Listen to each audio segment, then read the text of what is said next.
I thought I heard her go and lilt. The lens moved closer to the bed and hovered over the girl, scanning up her pale legs, getting closer to the fabric of her skirt, when there was a sudden flash of bare thighs and a triangle of blonde hair. Then the screen went blank again. The video did not last more than 3 minutes. I stared at the small dark screen of my mobile phone, still in a state of shock. The clip had been sent to me by Amarjit, an old college friend of mine, and a police officer presently based in Delhi while recovering from a high-profile divorce.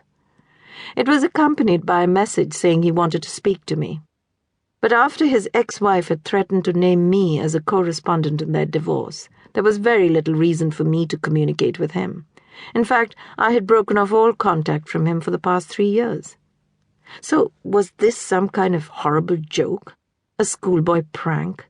A lewd video sent to intrigue me and break the ice instead of a bouquet of flowers? Hook me with a mysterious and very disturbing message, and then reel me in? I wasn't going to fall into that trap again. I answered politely, suggesting he tie his feet to a 500-kilo weight and drown himself in the Arabian Sea. But the video had an unsettling effect.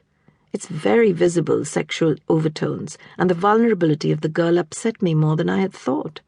I was also puzzled and angry that Amarjit had chosen to send me the video, and at this time. As he probably knew, since he was still in touch with my mother, I had come to Goa for a holiday, to lounge on the fabulous beaches while the sun spread a golden glow on the water. Not for this. In fact, I was still depressed after hearing about the horrific gang rape of a young paramedical student on a public bus in Delhi. No, I could not deal with this. I sighed, and chucking the phone into my bag, which was already overcrowded with guidebooks and the sunscreens I had come to collect from our hotel room, made my way back to the beach. I wanted to join Durga, my 16-year-old daughter, as quickly as possible, nervous that she had been left alone even for a short time. Durga, meanwhile, was sitting comfortably on the sand getting a henna tattoo of broken hearts in a daisy chain painted onto her arm. Too depressing. Why broken hearts?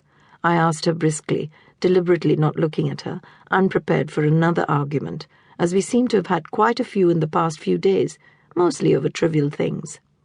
Though we always made up, I didn't want to risk an all-out war, which was so easy on holiday, particularly when you're meant to be having a good time. Try something else.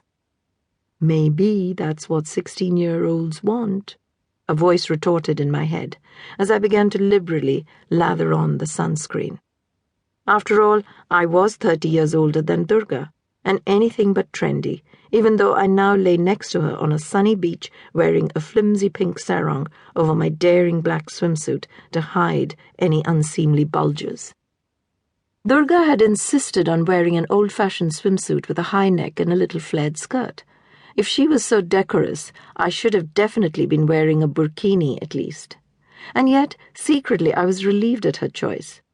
After what I had just seen on my mobile phone, I wouldn't have been able to deal with Durga's sexuality, even incidentally, on display. I could just about handle her current passion for sad songs and heartbroken tattoos.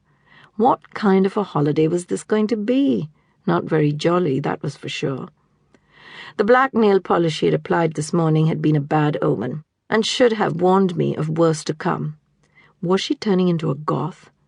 What if she wanted rings punched into her lips and safety pins in her belly button? And what if she insisted on being miserable? Despite my resolution that I wouldn't say anything, I felt my irritation rise. How about a string of paisleys around your arm, like this? I tried to inject a happy note in my voice. I waved my own plump arm with its intricate paisley henna tattoo, which looked quite nice if you ignored the accompanying bingo wings, with only a touch of cellulite, mind you, while being observed keenly by Veerama.